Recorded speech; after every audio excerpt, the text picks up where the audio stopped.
RL Location Automobile. Pour toutes vos locations de voitures et utilitaires en Guadeloupe, faites appel à RL Location Automobile. Avec RL Location Automobile, réservez en toute tranquillité 7 jours sur 7, 24 heures sur 24. RL Location vous propose une large gamme de voitures et d'utilitaires au meilleur prix sur le site internet www.rl-location.com. RL Location, c'est aussi l'assistance et la livraison. Pour tout renseignement, contactez-nous au 0590 10 66 87. RL Location Automobile, la location en toute simplicité. Guadeloupe, actualité. Voilà, donc les deux, le vainqueur plus donc le deuxième qui est donc également maillot jaune sur ce tour. Donc je vous propose de voir en tableau donc les résultats donc de cette 6e étape. Et donc c'est Castano Sébastien qui s'impose devant Castillo Kevin, tous deux donc de la team Sisté Crédito. 3e, Sam Maisonnob de la Vendée U. 4e, Damien Ursel. 5e, Dylan Will. 6e, Boris Karen. 7e, Adam Mitchell. 8e, Mathis Lebeau. 9e, Stéphane Bennett. 10e, Sam Béraud. 11e, Quentin Béza. 12e, Anacona Gomez. 13e, Vedel Gabin. 14e, Boileau Alan et 15e, Milan Diego. Donc voilà, messieurs, donc pour le classement, les 15 premiers en tout cas donc de cette étape 6. On est parti de Petit-Bourg pour arriver à Pointe-Noire. Il y a eu pas mal de difficultés tout de même sur cette étape et beaucoup, on sait, beaucoup de montées. Et elle a tenu vraiment toutes ses promesses. On a eu de très très belles choses durant cette journée, Jules. Oui, tout à fait. On va dire que les Colombiens sont restés mettre à domicile. Il fallait s'y attendre. Par contre, on a vu un très bon Boris Karen. Il a épaté pratiquement tout son monde. Moi, je savais qu'il serait là avec la motivation et sachant qu'il est chez lui. Donc, il a très bien couru aujourd'hui. Par contre, Ursel, il a fait une belle course, mais je pense qu'il fait des petites erreurs. Il faut qu'il corrige ça. À quel niveau alors, selon vous, Jules? À un moment donné, il prend trop la course en main, c'est pas sa course. Moi, je pense qu'il y a ceux qui sont mieux classés que lui au général, qui doivent prendre les choses en main et attendre son heure, quoi. C'est pareil au pied de la bosse, il n'y avait pas à prendre la course comme ça. Vous êtes d'accord, Kenny? Bof. Pour Ursel? Pour Ursel, oui. Ouais, pour Ursel, c'est vrai que des fois, il doit jouer un peu le bluff. Il ne fait pas assez le bluff, montrer qu'aujourd'hui, ça ne me fait rien de perdre, quoi. Donc, laissez ceux qui sont devant vous rouler. Mais je pense que c'est son tempérament, c'est un attaquant et c'est pas un fainéant. On n'a jamais eu de problème avec Ursel pour pas prendre de relais. Donc, je pense que c'est un défaut et ça peut être une qualité aussi chez lui. Mais pour revenir à l'étape d'aujourd'hui, les Colombiens étaient au rendez-vous. Ils sont sur leur terrain et un grand Boris Karen, effectivement. Un grand Boris Karen. On a vu un groupe avec des Guadeloupéens comme Barolin, Kendrick, Clavier. Revenir de l'humour aussi qui fait une belle étape. Tiens à souligner aussi Vedel Gabin qui fait 13e faire 13e comme ça à Pointe-Noire pour vous dire que j'ai fait le parcours aujourd'hui, même sur la moto c'était compliqué. Donc franchement félicitations moi je félicite toujours nos locaux, hein. Et oui, il finit donc il arrive à 7 minutes 42 Vedel Gabin. Et donc c'est vrai que dans les 6 premiers, on se tient. Après l'écart s'est creusé. On a eu aussi Stéphane Bennett qui a tenté aussi sa chance aujourd'hui. On l'a vu essayer à un moment donné de prendre de l'avance, mais ça n'a pas suffi. Les Colombiens étaient vraiment au-dessus et avaient bien en main leur stratégie du jour. Stéphane, c'est un peu le même tempérament qu'Ursel, je vais dire, puisqu'il a essayé de prendre de l'avance au niveau de Vernou, avant Vernou, pour passer, au moins arriver au milieu des mamelles, mais c'était trop juste. Si encore il n'y avait pas Vernou, c'était les mamelles directes. J'aurais pu dire que c'était une bonne stratégie, mais bon, si ça avait passé, il m'aurait fait mentir ce soir. Donc, franchement, il faut tenter. Le vélo, c'est pas du tout une science exacte. On peut faire toute la stratégie qu'on veut la veille et il y a quelqu'un qui démonte tout, ou bien il y a une panne. franchement, il faut tenter pour ne pas avoir de regrets le lendemain. Pas avoir de regrets. En tout cas, on en a parlé un petit peu au début. Boris Karen, lui, n'en aura pas sur cette étape-là. À un moment donné, on a même cru qu'il s'était fait décrocher.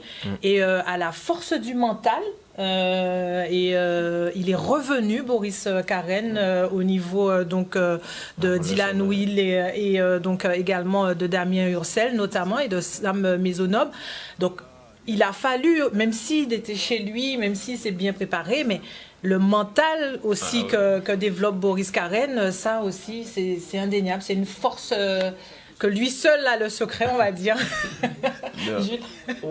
Oui, on va dire ça, parce que non seulement ça, mais quand on regarde, il a aussi la grande plaque, ça m'a fort étonné, quoi. Avoir un mental pour pousser, pour tirer la grande plaque, il faut le faire, quoi. Surtout, nous sommes en fin de barreau. Mais enfin, c'est Boris, quoi. Kenny, vous étiez à côté de lui à un moment donné. Oui, Boris, c'est Boris Karen. Hein. Je vais dire, en Guadeloupe, il n'a rien à prouver.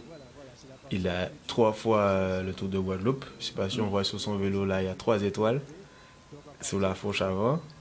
Et il n'a rien à prouver. Je veux dire qu'il ne s'est pas mis dans le rouge. Il sait qu'ils vont monter plus vite que lui. C'est pas affolé. Il sait qu'au milieu des mamelles, avant le sommet, il y a un replat. Il a mis la plaque, enfin c'est le grand plateau pour ceux qui ne connaissent pas.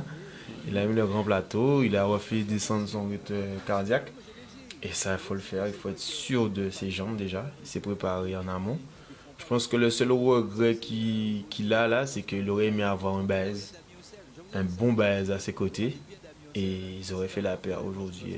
Enfin, entre Colombiens, ils auraient parlé leur langue, quoi. Et je pense que c'est le seul regret qu'il a, Boris, aujourd'hui. Mais bon, c'est la course, la chute fait partie. Vous l'aviez déjà annoncé hier. Ah oui, vous l'aviez annoncé hier pour Baez et donc notamment également et qui n'a pas pris le départ ce matin et donc la team Sisté Crédito qui s'est imposée sur cette 6e étape. On va justement vous proposer avec Rudy de découvrir la stratégie. Est-ce que tout a bien fonctionné pour eux, en tout cas avec la victoire, notamment c'est sûr, mais avec Pablo Vélez, le directeur sportif de la team Sisté Crédito, qui va donc au micro avec Rudy nous révéler tous les secrets bien sûr de cette équipe colombienne.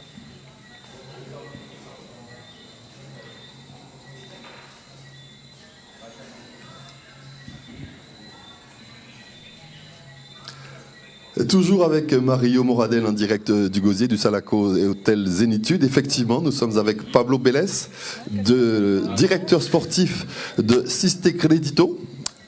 Oui, bonjour. Bonsoir. Bonsoir. Merci d'être avec nous, Pablo. Aujourd'hui, tout le monde s'attendait à une grande étape. On n'a pas été déçus. On va en parler dans un instant. Ce que je te demanderai dans un premier temps, c'est de nous présenter ton club. Combien de cyclistes vous existez depuis combien de temps? Et alors, bonsoir à tous. On existe il y a 4 ans. Ça sera notre 4e année. En Colombie, nous sommes 41 cyclistes dans l'équipe. Mm-hmm. Oui, mais ici, nous sommes avec les meilleurs 6 qu'on a. Mais j'ai l'impression que tu es plus jeune que tes coureurs. Quel âge as-tu? J'ai 24 ans. 24 ans, donc les coureurs sont plus âgés que toi, en fait, finalement. Mais comment peut-on avoir de la poigne, de l'autorité sur des gens plus âgés? Je pense que c'est avec les études, la sécurité que je peux les donner, avec les indications et comment lire à la course, et avec des trucs comme ça. Quelles sont les grandes compétitions auxquelles cette équipe a déjà participé? On a déjà fait cette année aussi les Tours Colombia et la Vuelta. Et en Colombie, on a fait Vuelta Colombia, Clásico RCN. Ça c'est notre première sortie de la Colombie. Alors ça c'est notre plus importante course de l'année. Quelle est la classification du Tour de Colombie? Classé combien? Ouais, mais en Colombie, nous sommes les premières ou la deuxième meilleure équipe. Le Tour de Guadeloupe est plus élevé ou moins élevé que le Tour de Colombie? Que le Tour Colombie, c'est moins élevé que le Tour de Guadeloupe. Le Tour de Guadeloupe, c'est 2.2 et le Tour Colombia, c'est 2.1. Et au niveau de l'engouement, au niveau de la ferveur populaire, c'est comment? Non, c'est plus grand ici. Ici, il y a beaucoup de ferveur, beaucoup de monde dans toutes les routes, l'autoroute. Ici, c'est très joli d'être ici, de faire la course ici. Tout le monde, ils sont tous tout le temps heureux et les cyclistes, ils prennent ça. Alors, généralement, on estime que les Colombiens sont des grimpeurs et uniquement des grimpeurs. Et votre équipe a montré que vous savez également rouler sur le plat. Que s'est-il passé? Vous êtes entraîné beaucoup sur le plat? Oui, on l'a fait. En Colombie, on a beaucoup de montagnes, mais on a aussi des plats.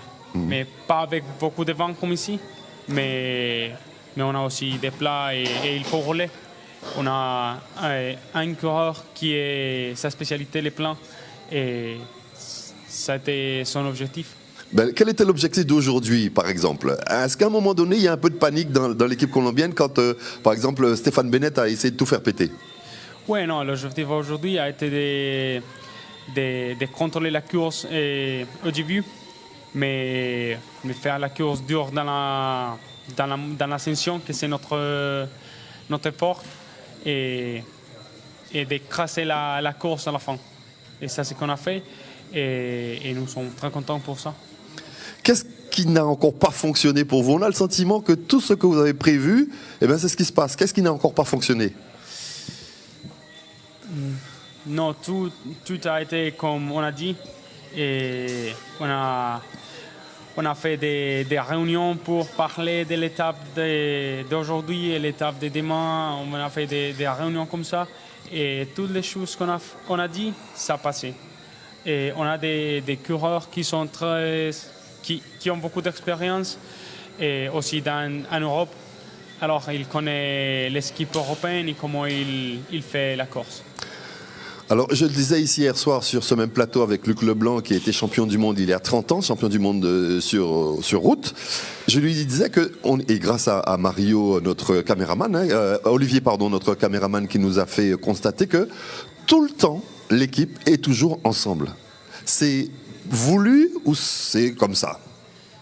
Non, c'est comme ça. Nous sommes une équipe qui sommes toujours ensemble et on fait tout ensemble, on mange ensemble. Et les coureurs, ils aiment être ensemble toujours. Mais ici, avec mais ici dans la course, il y a beaucoup de vent et il y a des coureurs qui sont trop forts, qui font beaucoup d'attaques. Alors, il faut être toujours ensemble pour avoir moins de possibilités de faire quelque chose mal. J'ai l'impression que vous passez plus de temps ensemble qu'avec la famille. Ouais, c'est ça. Et on a un travail qui c'est comme ça. Pas seulement les coureurs, mais tout le staff, les mécaniques, les massageurs et moi aussi, les directeurs sportifs. Et nous sommes plus de temps avec l'équipe qu'avec la famille. Alors, quelle est la suite pour vous de ce tour cycliste? Est-ce que le tour est joué? Je pense pas ça. Et le tour est joué dimanche après la ligne d'arrivée. Il faut faire tous les jours, comme on l'a fait, être vigilant de nos rivaux et ouais, jouer notre carte comme on a fait. Et on a fait juste à l'instant, on l'a fait bien, mais il faut continuer par jour comme ça. Quel coureur vous donne le plus de fil à retordre? Je pense que les coureurs les Vendée. Les Vendée et aussi les Guadeloupéens, ils sont trop forts, ils attaquent beaucoup. Et Ursel, il a montré aujourd'hui qu'il est très fort dans la montagne, mais il faut bien regarder ce coureur. Il peut aller loin? Ouais. Alors, dernière question, je vais vous libérer parce que je vois les autres sont en train de vous attendre. Où avez-vous appris, où as-tu appris à parler français? Et en France, je fais 7 mois en France. En 7 mois, tu as appris à parler le français? Ouais. Ouais, avant, je fais comme 12 ou 3 années en Colombie à l'école, mais quand j'arrive en France, je dis, je ne sais pas rien. Mais en France, j'ai travaillé là-bas, j'ai fait mes études là-bas et je l'ai pris là-bas. Alors, ce sera vraiment ma dernière question. Demain, qu'est-ce que tu vas nous mettre en place pour l'étape? Et on va essayer de garder les maillots, ça c'est notre objectif jusqu'à la fin. Et alors demain, notre objectif demain, c'est de garder les maillots. N'importe si quelle autre équipe gagne l'étape, mais on veut conserver les maillots jusqu'à la fin et ça c'est notre objectif chaque jour. Chaque jour. Merci infiniment Pablo. Bonne récup avec l'équipe et puis peut-être à demain ou après-demain. En tout cas, on espère te retrouver sur ce plateau avec le maillot jaune. Je dois être son traducteur parce qu'il parlait rien de français, mais ouais. Avec plaisir. Merci beaucoup. Merci infiniment. Voilà, c'est une domination. Pardon ? Ah non, je croyais que vous posiez une question. C'est une domination quasi insolente de cette équipe, puisqu'ils viennent nous dire à l'instant que tout se passe bien, et ils l'espèrent évidemment que les choses aillent de la même façon jusqu'à dimanche. Merci infiniment Pablo, et à très vite sur le plateau de Canal 10. Et merci beaucoup à vous, et au revoir. Merci beaucoup. Tout à l'heure, Séverine, bien évidemment, notre traditionnel rendez-vous avec l'équipe de la Martinique qui a animé énormément cette étape dite montagneuse, cette étape dite Dantex, et on n'a pas été déçus. Effectivement, donc on vous retrouve tout à l'heure, Rudy, messieurs, jeunes et simples, ce directeur sportif de la team Sisté Crédito. Oui, jeune. Confiant. Jeune, confiant. Il a dit aussi qu'il a fait des études pour ça. Donc ça compte beaucoup. Maintenant, on se réveille pas le matin pour on dit qu'on est entraîneur. Ça a changé. Il faut savoir que si tu as 6 coureurs, c'est parfois 6 programmes d'entraînement différents. Il faut adapter. Avant, on faisait que faire des kilomètres pour tout le monde. Maintenant, ça a changé. Il faut des formations. Et ce que j'ai apprécié avec lui, c'est qu'ils disent qu'ils font tout ensemble. Donc il n'y a pas de secret. Dès qu'il y a l'entente hors du vélo, ça va automatiquement se passer sur le vélo. Donc, ils sont à leur place et comme il dit, ils font que ça. Il faut que ça. Ils viennent rivaliser avec nos locaux qui travaillent, qui font du vélo quand ils ont le temps. Donc, moi, il n'y a rien à dire d'autre. Donc, voilà. Justement, sur la formation, sur ce jeune directeur sportif. Chez eux, on voit qu'il y a une très bonne cohésion de groupe, que tout a été bien organisé, bien ficelé, bien mis en place, que rien n'est laissé au hasard. Et comme il dit c'est leur première sortie sur la Guadeloupe. Donc automatiquement, ils sont condamnés à donner des résultats parce que je crois que c'est le sponsor qui a tout financé. Et là, on voit que quand il dit aussi qu'il a fait des études pour, que ici actuellement, lorsque vous dites à certains de faire des remises à niveau, d'aller se former, c'est la mer à boire et c'est dommage pour nous. Dommage pour nous. Un petit mot justement sur cette team Sisté Crédito. On dit justement qu'ils sont une équipe. Ils ont encore les 6 coureurs engagés. Est-ce que nous aussi, il y a peut-être ce manque, peut-être autour donc de Damien, sans faire injure à ses coéquipiers ou même dans d'autres équipes, une équipe suffisamment complète pour pouvoir permettre à nos coureurs locaux de pouvoir performer tout comme cette équipe Sisté Crédito? Pour avoir une équipe complète, il faut les prendre, en novembre, les 6 coureurs, et qu'ils fassent que du vélo. C'est tout.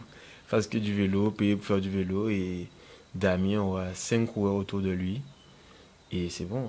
Il n'y a pas de secret. Le vélo, c'est pas, comme j'ai dit hier, c'est pas en juin qu'on va préparer le tour, c'est toute l'année. Il faut faire la préparation.